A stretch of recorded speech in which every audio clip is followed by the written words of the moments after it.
are never enough. And you came along and put me back together, and every desire is now satisfied here in your love. Oh, there's nothing better than you. Oh, there's nothing better than you. Oh, there's nothing is better than you. Oh, I'm not afraid to show you my weakness, my feelings and flaws. Lord, you've seen them all, yet you still call me friend. 'Cause the God of the mountain is the God of the valley, and there's not a place your mercy and grace won't find me again. Come on, sing it out. Oh, there's nothing. Come on, with your voice. Lord, there's nothing. Nothing is better than you. Oh, there's nothing. Oh, there's nothing better than you. Lord, there's nothing better than you. Lord, there's nothing. Nothing is better than you.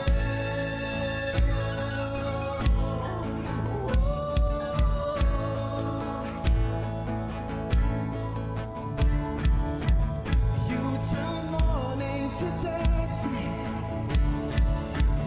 You give beauty to ashes. You turn shame into glory. You're the only one who can. Come on. You turn mourning to dancing. You give beauty for ashes. You turn shame into glory. You're the only one. You turn graves into gardens. You turn graves into gardens. You turn bones into olive. You turn streams into highways. You're the only one who can. You're the only one who can. Oh, there's none. Come on, sing it out.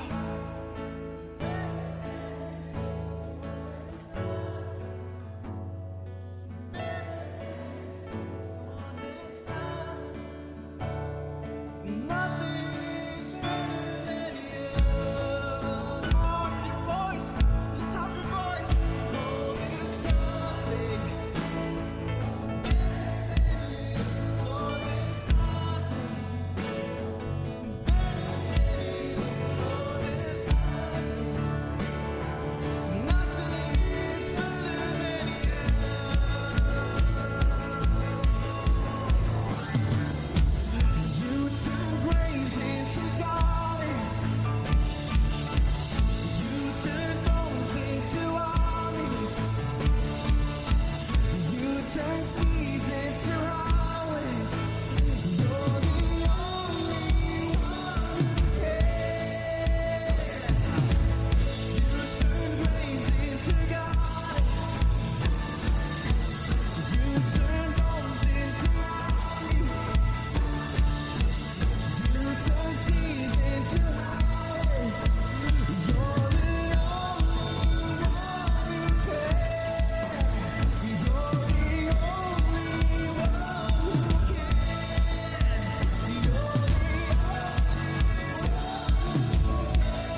Good day, everyone. Welcome to Crossroad Online Worship. What an opportunity for us to know the Lord, to listen to Him, and to worship Him and serve Him. Let's start with the word of prayer as we hear His word. Father, we come before you with all humility, and we pray that your wisdom and discernment be given to us so that we may comprehend, Lord, your word and how much you love us. Fill us with your understanding so that we can apply your words. For your glory alone in Jesus' name, amen. Okay, thank you. So, we are now in our series, Reborn, in the book of Genesis. Last time we talked about Jacob as a lover. Now we will be looking at Jacob as a worker in Genesis chapter 30, verse 25 to chapter 31. Now, what do you do when your hard work doesn't pay off? No, alam mo, you did your best pero you were your salary was less than what you expected. O kaya you were aiming for a promotion but somebody else got the promotion. 'Di ba ang sakit nung pakiramdam na gano'n na parang you know you deserve it pero ipinagkait sa iyo. Well, yun ang exactly ang experience ni Jacob dito sa mga chapters na ito. Okay, in chapter 30 verse 25, nagpaalam si Jacob kay Laban sa kanyang uncle, sa kanyang boss. At ang sabi niya, boss, pwede bang mag-early retirement na ako? Total, I served you for 20 years. No? And it's about time that I go to my father's home and to my country and start a business of my own so that I can take care of my family. Yun ang kanyang desire.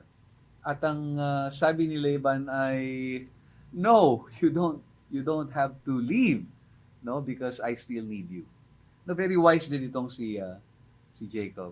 Kasi that's one way of asking for a raise without necessarily stating the fact that you need a raise. No, pagka daw kailangan mo ng increase, disimulado lamang, no. Pwede kang mag-file ng leave. I remember the story of an employee na kinausap niya yung kanyang mentor. Sabi niya, tulungan mo naman ako kasi ako'y nag-work naman na maigi, ako'y magaling naman, pero ba't hindi ako binibigyan ng increase, hindi ako binibigyan ng promotion? Sabi ng mentor niya, tanong sa kanya, magaling ka ba sa ginagawa mo? Yes naman, yes naman. Faithful ka naman na talagang masasabi ng iba na pulido ang iyong trabaho. Oo naman, mentor. Okay.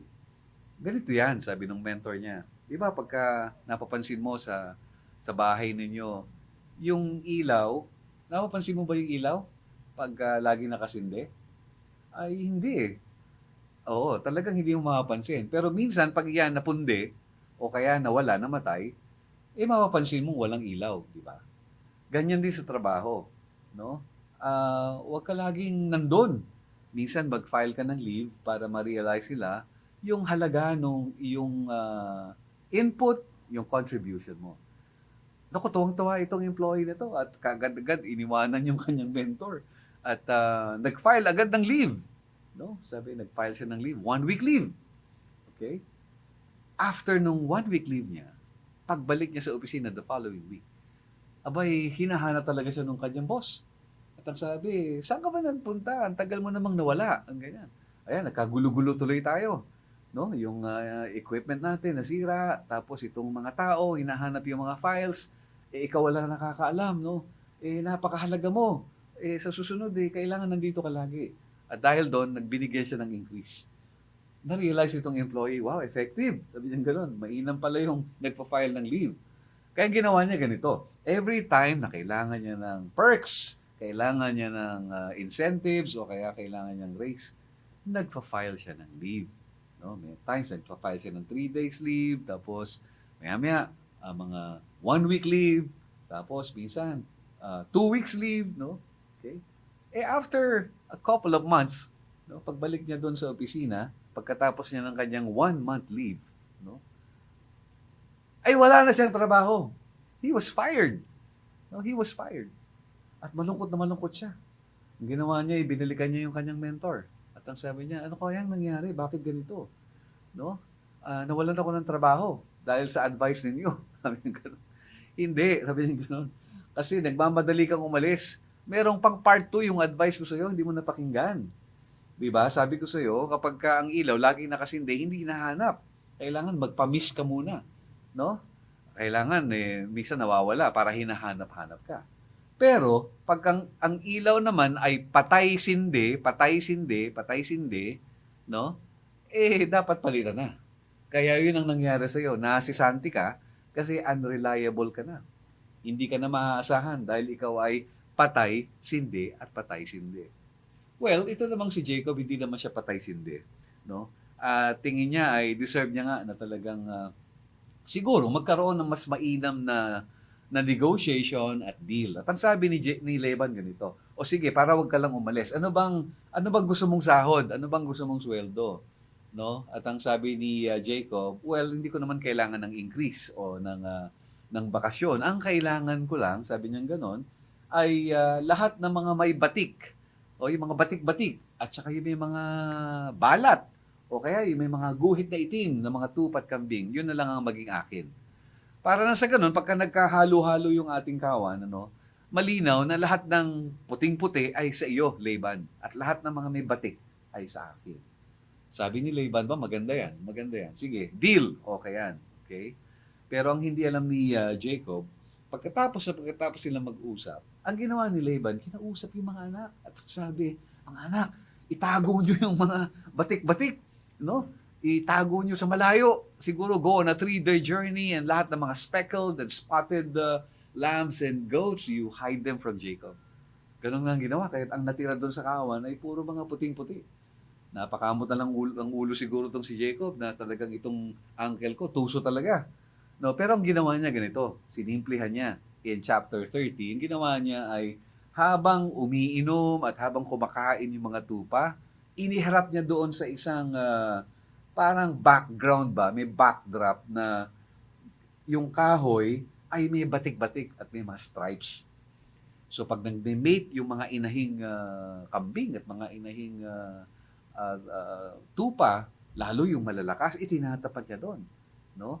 Kaya ang nangyari ay dumami yung batik-batik, no? Dumami yung lahat ng may mga balat, no? Well, ang strategy na ginawa nitong si Jacob ay yung parang he capitalized on paglilihi. Ewan ko kung naniniwala kayo sa mga lihi-lihi, no? 'Di ba kapag ka daw maputi, ay pinaglihi yan sa labanos, no? O kaya pagka naman maitim, sa kawali siguro pinaglihi kaya maitim, no? O bakit pinaglihi siguro ito sa alimango? Bakit dalawa lang ang daliri? No? May mga ganyan tayong paniniwala, no? Pero hindi naman ganito yung maaaring tingin nitong si Jacob. But one thing for sure, ang sabi po sa scriptures ay he increased his flock not because of this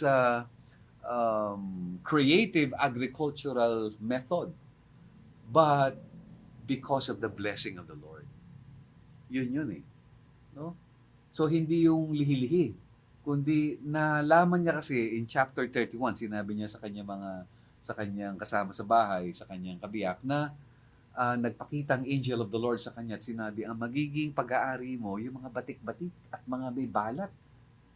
Kaya ganito ang ginawa ni Jacob. And God prospered him. God blessed him tremendously because of this spiritual revelation that came from the Lord. In chapter 31 naman, nakikita natin dito na nung dumami na yung kanyang kawan, talagang pinagpala talaga siya. Nainggit naman yung mga anak ni Laban at ang sabi, dinadaya yung tatay natin, At medyo hindi naging maganda yung pakiramdam ni Laban. Parang ang dinadaya siya. Pero ang totoo, hindi siya nandaraya. Ginawa lang niya kung anong sinabi ng angel sa kanya. No? And it worked. Okay. In chapter 31, verse 3, nangusap ng Panginoon kay Jacob at ang sabi sa kanya, it's about time that you move out. You return to your father and to your country. No? And I will take care of you. I will be with you. So he heard the voice from the Lord. Now it's time to move. You remember a time that I spoke about Jacob staying, di ba?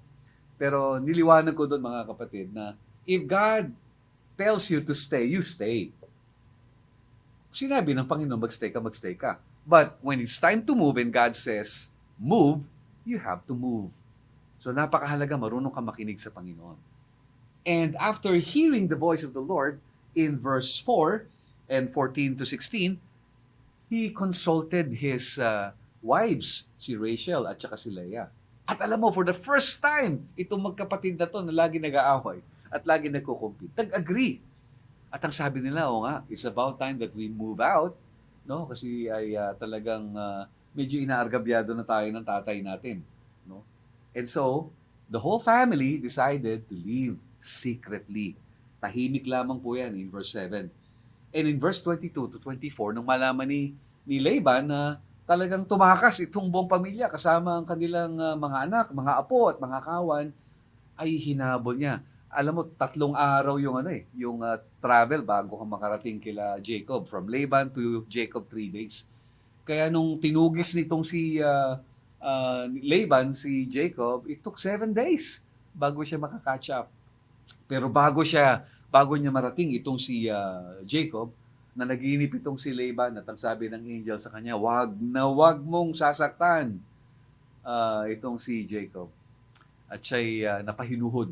No? Kaya nung nagtagpo sila, ay hindi niya sinaktan si Jacob. Manapa, galit siya na sinita itong si Jacob. At ang sabi sa kanya, ay talagang pinagalitan itong si Jacob, bakit ka umalis? Bakit ka tumakas? Bakit mo ako dinaya? Bakit mo itinago yung aking mga anak, mga apo? Di ko man lang nahalikan. Bakit mo ninakaw yung aking idol? No, marami siyang paninita at mga tanong kay Jacob. At dito na nagsalita si Jacob na siguro matagal niya itong kinimkim. Talagang ito yung sentimiento niya, ito yung sama ng loob niya kay Laban for the last 20 years. No? And let me read it in Tagalog. Total, buwan naman ng wika ngayon. So let me read it in chapter 31 verse 36. At ito ang tugon ni Jacob kay Laban. Nagalit ng husto si Jacob at nakipagtalo kay Laban. Ano bang pagkakasalang ginawa ko sa inyo? May batas ba akong nilabag? At gayon na lamang ang paghahalughog ninyo? Kung may nakuha kayong ari-arian sa sino man sa amin, ilabas ninyo at hayaan ninyong hatulan tayo ng ating mga kasamahan. 20 taon tayong nagsama. Patuloy ang pagdami ng inyong mga tupat kambing at ni isang tupang barako sa kawan, hindi ko pinangahasang kainin. Kung may tupang sinila ng mababangis na hayop, hindi ko ipinapakita sa inyo. Pinapalitan ko agad.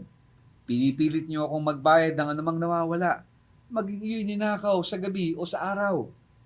Mahabang panahon ako nagtiis ng matinding init ng araw at ng lamig ng gabi. Kulang na kulang ako sa tulog. Yan, parang siguro karamihan sa inyo nakakadama ng itong hinanakit nitong si Jacob. Kulang na kulang ako sa tulog. Yan ang naranasan ko sa loob ng 20 taong kasama ninyo. 14 na taon akong naglilingkod sa inyo dahil sa 2 ninyong anak na babae at 6 na taon pa para sa inyong mga kawan. Sa kabila noon, 10 beses ninyong binago ang aking sahod. Mabuti na lamang at kasama ko ang Diyos ng aking mga magulang, ang Diyos ni Abraham, na sinamba ni Isaac. Kung hindi, marahil ay pinalayas ninyo ako ng walang kadaladala. Nakita ng Diyos ang aking hirap at pagod, kaya kagabi pinagsabihan niya kayo. No? Pagpalain ng Panginoon ng kanyang salita. So, when your hard work doesn't pay off, always remember that God is at work. Okay? God is at work. Even if you think that you are unfairly treated in the marketplace. Even if you feel that you deserve something more, no? But you are deprived of these benefits and of this promotion. Okay. So what can we learn from the story of Jacob? Okay. When your hard work doesn't pay off, there are 7 lessons that we can learn from this. Number 1 is this: never make wealth your goal. Huwag mong hahayaan na Pera lang ang dahilan kung bakit nagtatrabaho ka. No? Alam mo si Jacob, he could have stayed. He could have amassed more lambs and sheep. He could have increased his flocks, no? By staying with Laban. Pero hindi yun ang kanyang ultimate motivation. Hindi yung yumaman eh. No? Meron siyang dream. Meron siyang vision. At ang vision na yon pinakita ng Diyos sa kanya.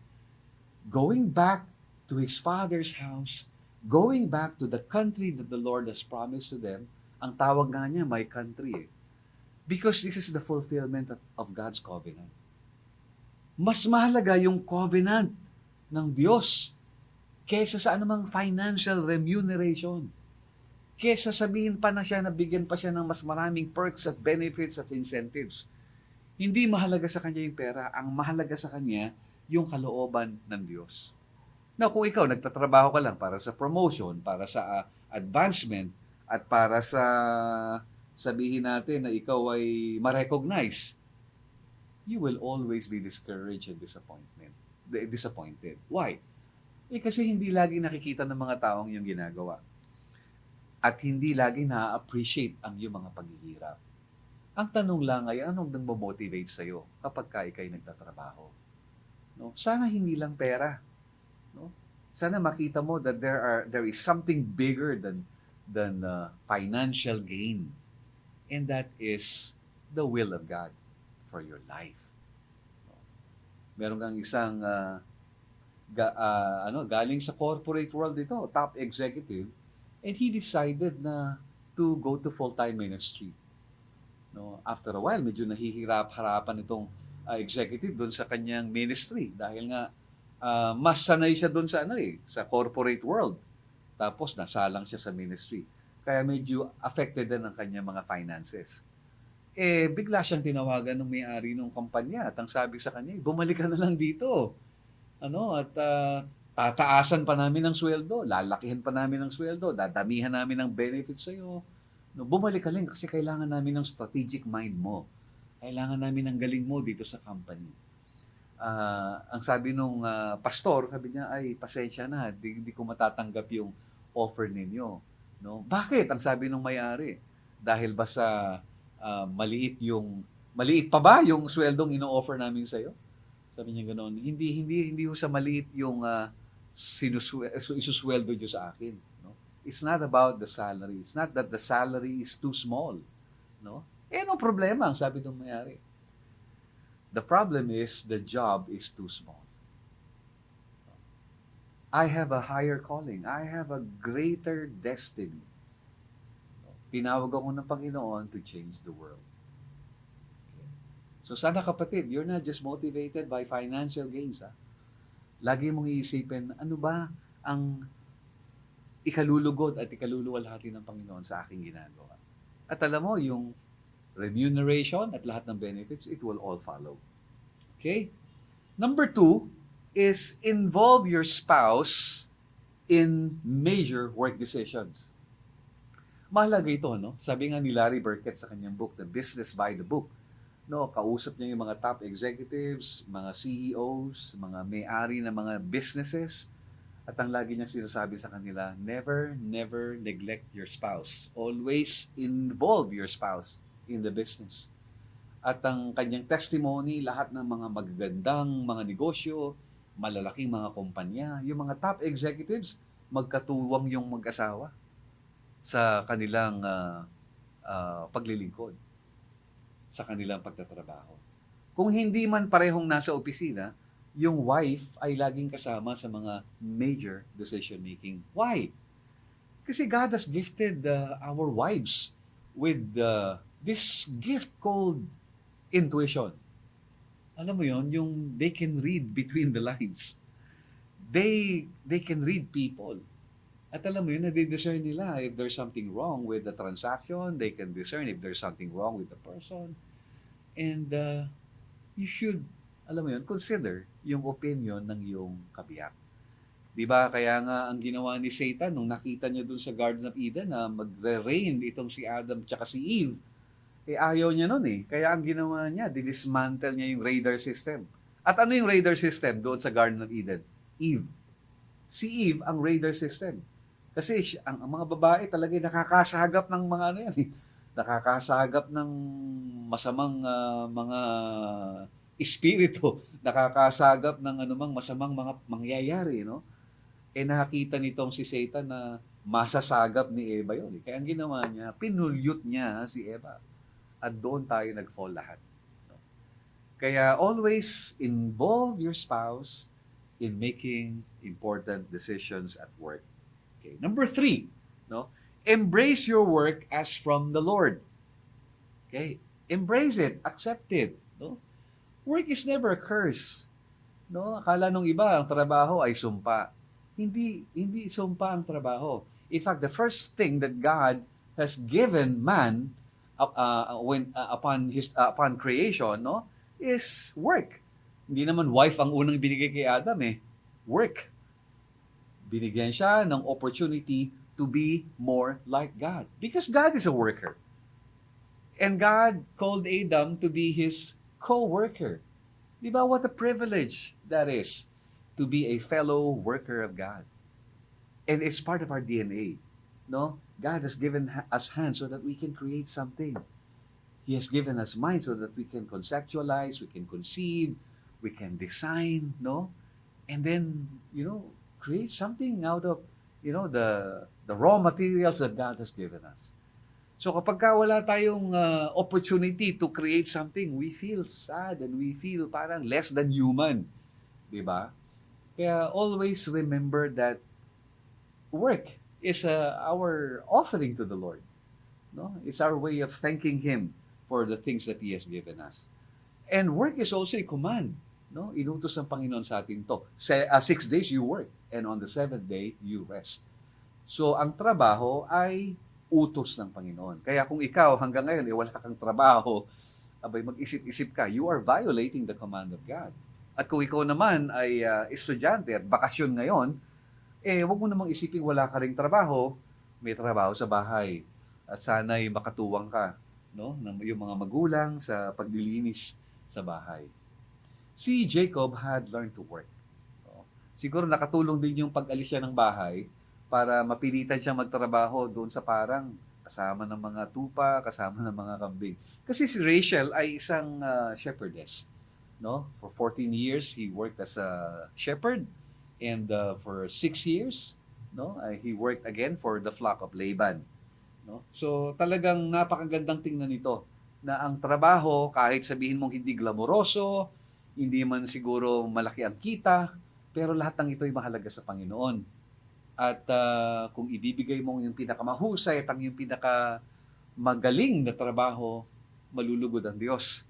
At hindi lamang yon, ang pagpapala ay sa iyo. Okay. So that's number 3. Number 4 is this. Work hard still for your employer's success. No, kahit na may mistreat ka, kahit sabihin nating unfair ang treatment sa iyo, you still do your best. No? Kasi ultimately, your boss is God. No, huwag mo lang tignan yung boss mo na ito. You look through your boss and see through him and makikita mo, your boss pala is a Jewish carpenter. None other than Jesus Christ.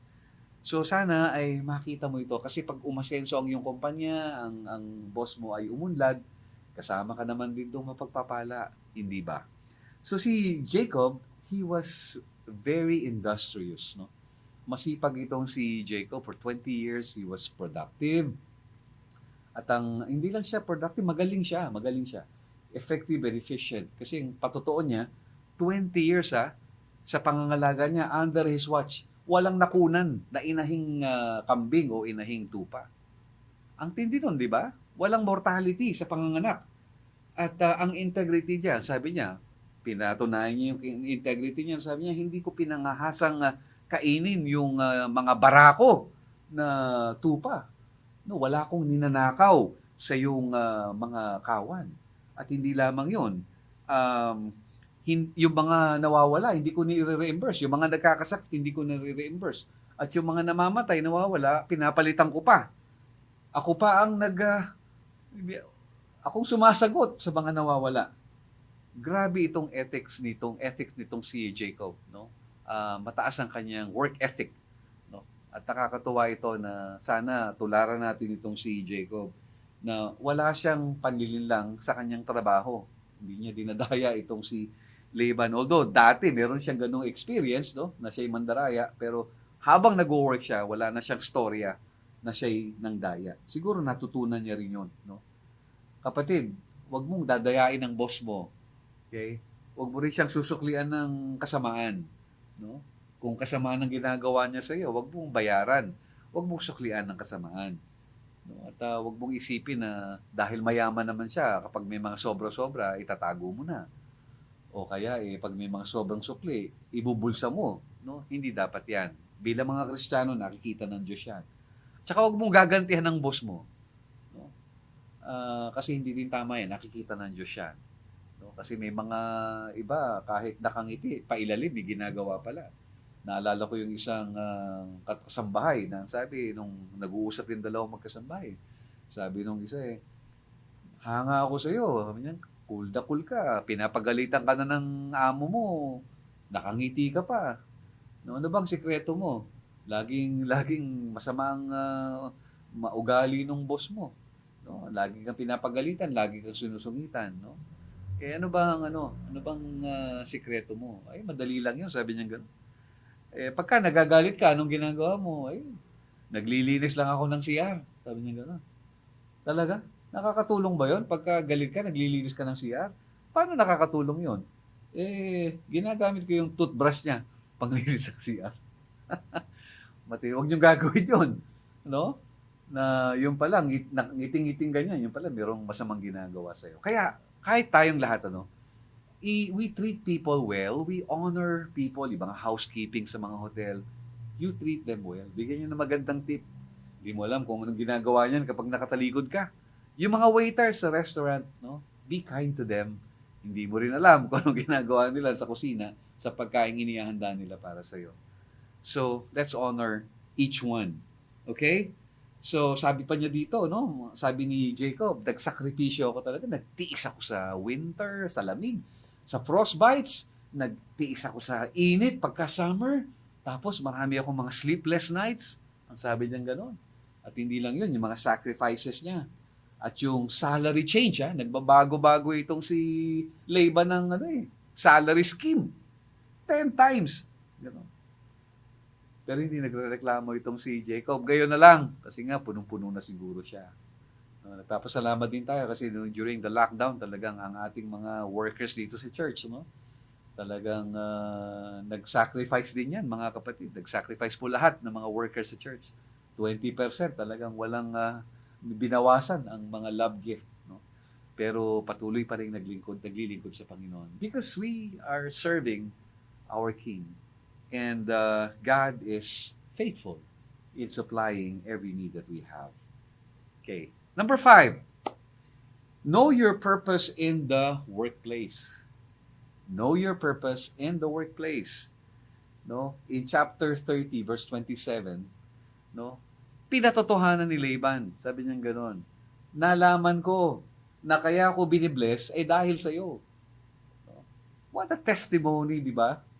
Di ba, sarap lang marinig mula sa bibig ng boss mo na sabihin sa'yo na, alam mo, ang hirap ng negosyo pero nung dumating ka at nakasama ka namin dito, bakit lumuwag at bakit gumanda? Kasi may dala-dala kang blessing. Yan ang tatak ng mga tunay na Kristiyano. Kahit saan ka pumunta, dala-dala mo yung blessing. Bakit? Kasama mo si Lord Kaya lahat ng hawakan ng kamay mo, pinagpapala. At dahil pinagpapala yon, umaasenso yung kumpanya. Kaya you're in a privileged position to become a blessing to the company.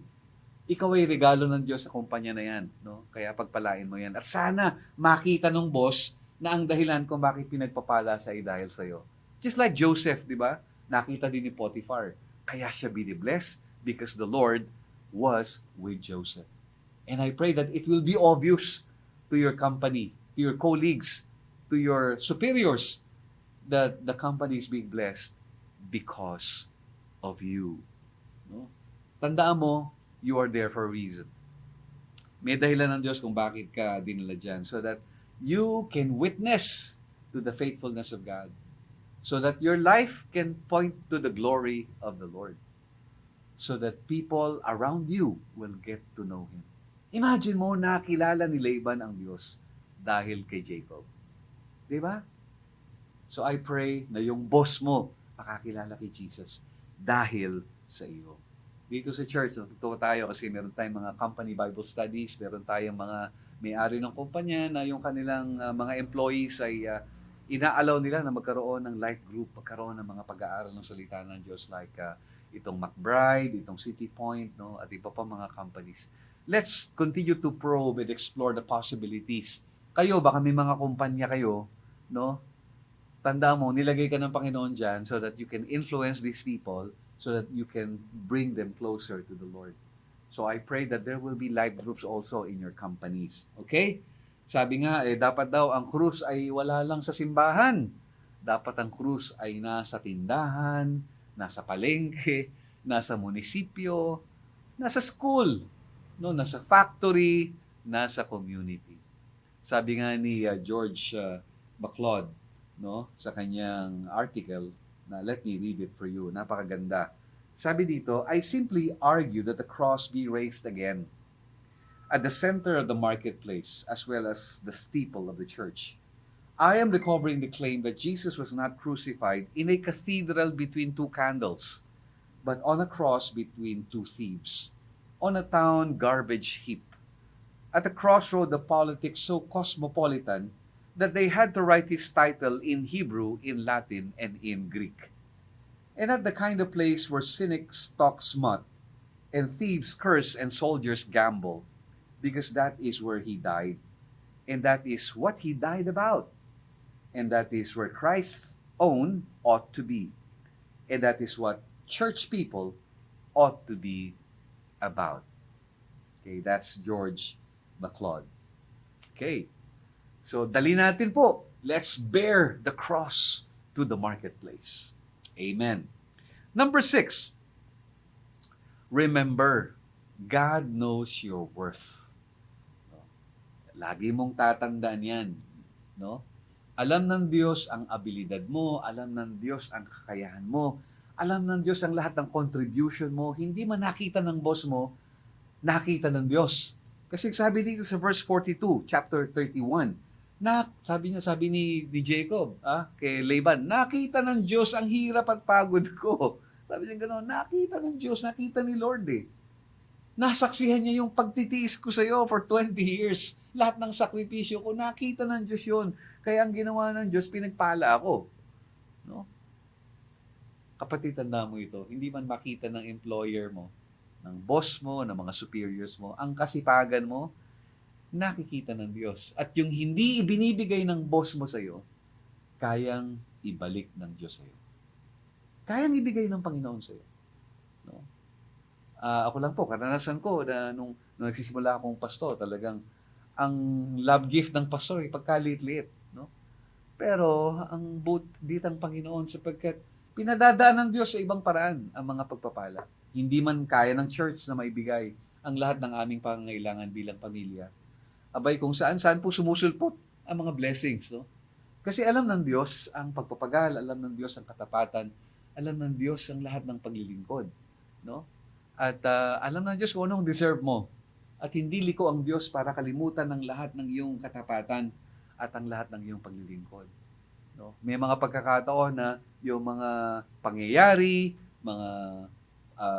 mga tao na nagsusupport sa amin ay nawawala. No? Pero nagugulat ako. Hindi po ako natatakot sapagkat pinapalitan ng Diyos ng ibang mga tao na ginagamit niya to bless us. And we praise God for that. No, hindi po tayo nagpaparinig, no? Hindi tayo nagsasabi na tulungan niyo naman kami, no? You never heard us complain about anything, no? That the church is giving us because God is faithful and God is good. Okay? At alam po namin na ang ultimate employer namin ay walang iba kundi ang Panginoon. And the best reward ever are the blessings that come from His hand. And the ultimate reward that I am looking forward to is when I see Him face to face. Yung makaharap ko ang Panginoon ng face to face. At marinig ko mula sa kanyang labi na sabihin niya, well done, good and faithful servant. Oh, that's better than a Nobel Peace Prize. That's better than any awards that this world can give. That's the best reward that I'm looking forward to. Amen and amen. And then finally, number 7, recognize that God is at work in your life. Recognize that God is at work in your life, even in your work. Without you knowing it, no, it's God who started it all. The reason you're able to work is because God is at work. He has invested a lot in you. Nagpundar na siya ng maraming mga talents and gifts, itinanim niya sa iyo. Kaya ka magaling sa math, no? Kaya ka magaling sa science, kaya ka magaling magsalita, kasi gagamitin ka ng Lord siguro para magturo. Gagamitin ka niya para maging magaling na ahente. O gagamitin niya para magaling kang preacher, no? Kaya ka siguro magaling sa calculation kasi you will become an engineer. Kaya ka magaling physically, no? Kasi para makapaghalo ka ng semento at maitayo yung mga magagandang mga bahay. Lahat yan ay galing sa Panginoon. Yung abilidad natin na makapagtrabaho, galing lahat yan sa Kanya. He is at work without you knowing it. At hindi lang yon, He is at work in giving you opportunities, doors, opening doors for you, no? Giving you connections. Lahat yan galing sa Panginoon. Kaya we should be thankful to Him. No? Sa totoo lang, wala tayong may pagmamalaki sa Panginoon. Kasi siya ang lahat ang gumagawa nito. Sabi nga doon sa Philippians chapter 2 verse 13, for it is God who works in you, both to will and to work for His good pleasure. So ang Diyos pa lang gumagawa. No? And ultimately, no, ang pinakamatinding gawa ng Diyos, yung ating kaligtasan. Sa totoo lang, wala tayong na-contribute at wala tayong na-itulong sa kaligtasan na ito. It's all His work. Ang sabi nga dito sa John 6:28-29, tanong nitong mga Pharisees, yung mga tao kay Jesus Christ, what must we do to be doing the works of God? Anong dapat namin ginagawa para magawa namin ang gawa ng Diyos? They're talking about the works of God. Alam mong sagot ni Jesus, this is the work of God, that you believe in Him whom He has sent. Ang work na hinahanap pala ng Diyos, hindi yung pagpawisan ka o talagang i-flex mo yung muscles mo o kaya talagang magbuhat ka, hindi yon. Ang work na sinasabi ng Panginoon is this, you believe in Jesus. You trust in what Jesus did on the cross. Merong isang lalaking lumapit sa pastor. Sabi niya, pastor, ano pong pwede kong gawin para ako maligtas? Ang sabi ng pastor sa kanya, nako, kaibigan, pasensya ka na, huli ka na. Ha, pastor, anong ibig mo sabihin? Hindi na ako pwedeng maligtas?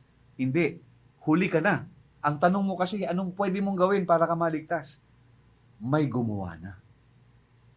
At hindi ikaw yon. Ang gumawa ay si Jesus. Siya'y nabuhay, walang kasalanan, no? At siya'y namatay doon sa krus. At siya'y nabuhay na maguli. Ang kailangan mo lang tagapin siya sa iyong puso bilang iyong tagapagligtas. Lahat ay ginawa na niya. Wala ka nang gagawin. Kailangan lang tanggapin mo siya sa iyong puso. At siya na ang gagawa upang mabago ang iyong buhay. Purihin ang Panginoon sa napakagandang balita, hindi ba? God is at work in our lives. Wala tayong maipagmamalaki sa kabila ng ating kahinaan, sa kabila ng ating karupukan, no? Gumagalaw pa rin ang Diyos sa atin. At kahit ngayong ating pagnanais na maging kawangis ni Jesus, hindi rin natin trabaho yun. That's the work of the Holy Spirit. All we need to do is to look at Jesus. Gaze at the beauty of Jesus. No? At yung matunaw ang puso mo sa ginawa ni Jesus at ginagawa ni Jesus. At yun yung magbunsod sa iyo na tularan siya. Yun ang maghahatid sa atin para maging kawangis ng ating Panginoong Jesus. That's the mystery of godliness. In Ephesians chapter 3 verse 16. No? That's the mystery of godliness. yung tingnan mo lang si Jesus and you depend on the Holy Spirit, that will lead you towards a godly life. Purihin ang Panginoon.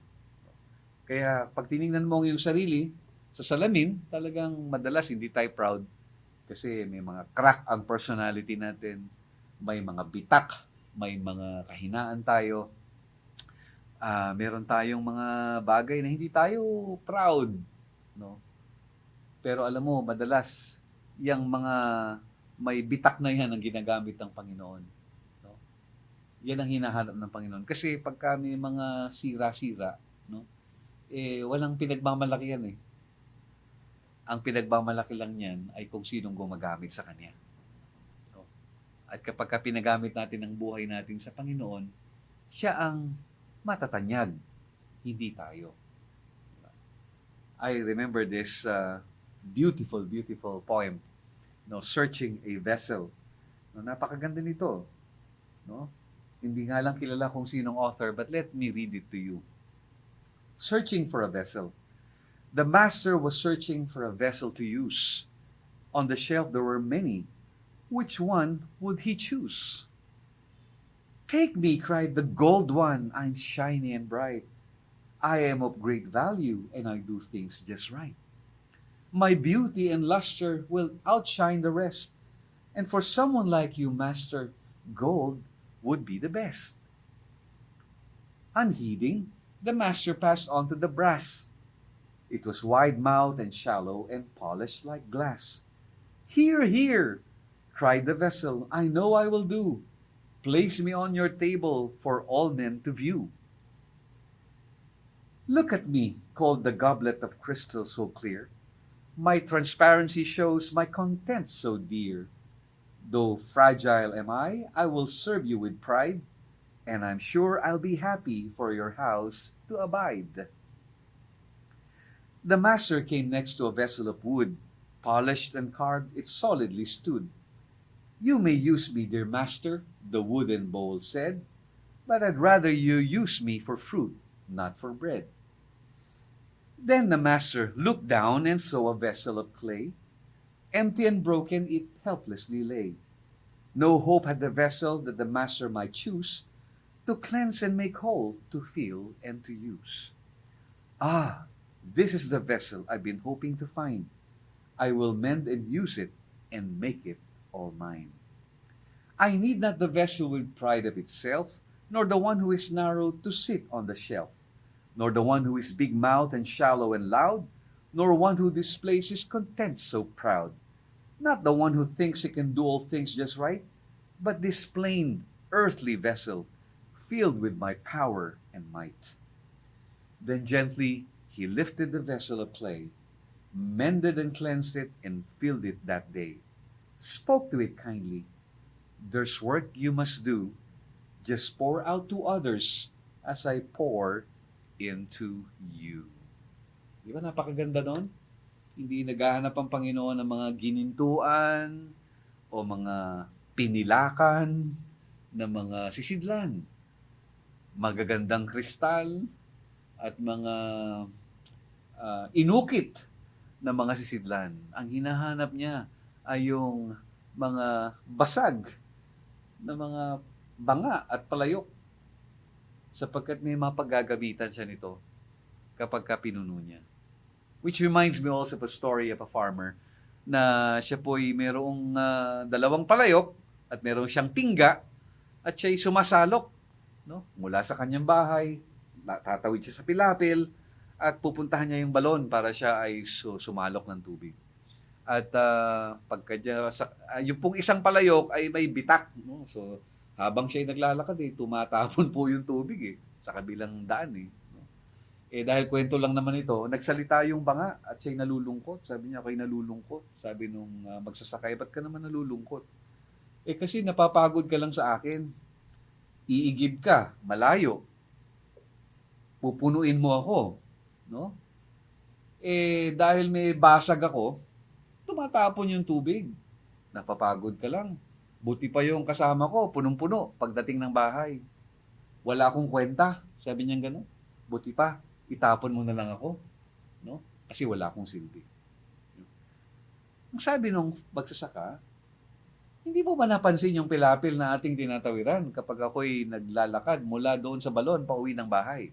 Tingnan mo munang maigi. At nung minasdan niya, abay oo nga. Sapagkat doon sa side kung saan siya itinatapat nung magsasaka, ang ganda ng sibol ng halaman at ng mga pananim. Yan ang dahilan kung bakit kita ginagamit, ang wika niya. No? Talagang ginagamit kita dahil may dahilan yung bitak mo, yung pingas, may dahilan yan. No? Kasi pagkakuha ko ng tubig, tumatapon ng tubig sa iyo, nadidiligan ng mga halaman. Kaya ikaw ay may saysay sa aking paningin. Ikaw ay maganda sa aking paningin. Kapatid, marahil ganyan ang iyong pakiramdam. No? Bilang isang manggagawa, pakiramdam mo, marami kang limitasyon, marami kang kakulangan. No? Pero tandaan mo ito, ang Diyos ang iyong kapunuan. Marahil siguro maraming natatapon sa iyo. No? Pero wag mong paghihinayangan yan sapagkat ang mga natatapong yan ay nagiging pandilig sa hardin ng Panginoon. Tandaan mo lang ito, kapatid. Kahit ano man ang iyong kakulangan, kahit anong iyong kahinaan, nandito ang Panginoon upang ikaw ay buuin, upang ikaw ay hubugin para maging kawangis niya. At hindi lang para i-display, kundi para maging kagamit-gamit sa kanyang kaharian. Purihin ang Panginoon. So tayo po'y manalangin, mga kapatid, ating idulog ang ating mga sarili sa Panginoon. O Diyos, sa mga makapangyarihan sa lahat, kami lumalapit sa iyo.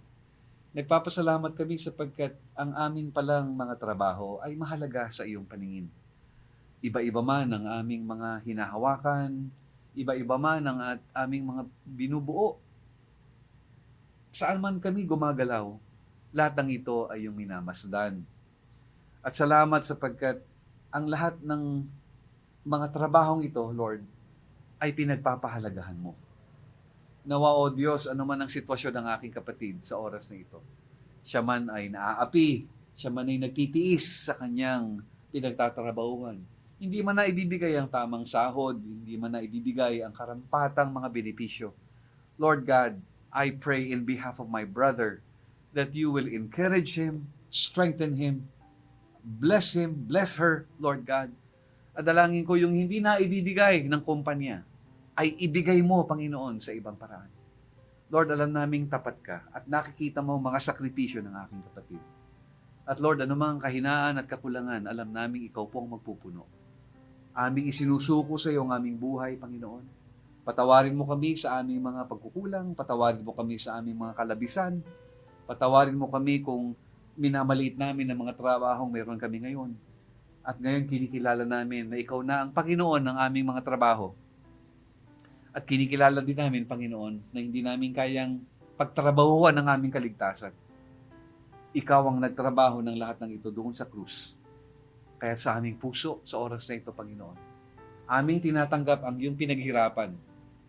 Ang iyong pinagtrabahuhan sa krus, tinatanggap namin na yun ay ginawa mo para sa amin. Kaya po mula ngayon, Panginoon, ikaw ang aming tagapagligtas. Ikaw ang aking tagapagligtas sa Panginoon. At ako'y magtatrabaho para sa iyo, magiging magilas, masipag, masigla. Dahil ang aking amo ay ikaw. Bukas, pagpasok ko sa opisina, sa factory, Lord, ako'y masigla. Dahil ikaw ang aking inspirasyon. At dahil batid ko na pinagpapahalagahan mo ang aking pagsisikap. Salamat po, Panginoon. O Lord, pagpalain mo po ang aking mga kapatid na ito. At ipagtanggol mo ang mga naaapi na mga inaapi ng kanilang mga amo, binabawasan ng sweldo, ang mga nagtatrabaho na hindi kumikita ng maayos, ang mga nagtatrabahong pinagkakaitan ng SSS, ng PhilHealth, ng Pag-ibig, ang mga manggagawa na nahihirapan. O Diyos, dalangin kong sagipin mo mga kapatid kong ito at pagkalooban mo sila ng kaginhawaan, ng kapayapaan. Lord, paasensohin mo ang kanilang buhay. Dalangin ko, Lord, ang mga kapatid na ito makapagsimula din ng mga negosyo nila. I pray, Father God, na lalo yung mga matagal ng empleyado, Lord, help them put up their own business so that they can live better lives, Lord Jesus. At pagpalain mo po ang lahat ng mga manggagawa sa Crossroad. Thank you, Lord Jesus. Thank you, Holy Spirit. Thank you, Father, for being with us. Binabalik namin ang lahat ng papuri at lahat ng luwalhati sa iyong kabanal-banal ng pangalan. Sa pangalan ni Jesus. Amen and amen. And before we go, mga kapatid, let's have some time of reflections and silence, no? At makikita niyo po sa screen yung ating pong reflection questions dyan. Okay? Let me read it to you. Have you been struggling at work or in your business?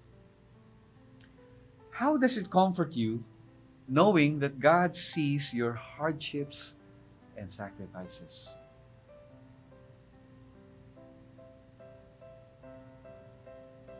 And then secondly, upon realizing that your work matters to God, how will it affect your performance in the workplace this week? Will you trust Him for the outcome? Okay, God bless you with your moment of reflection.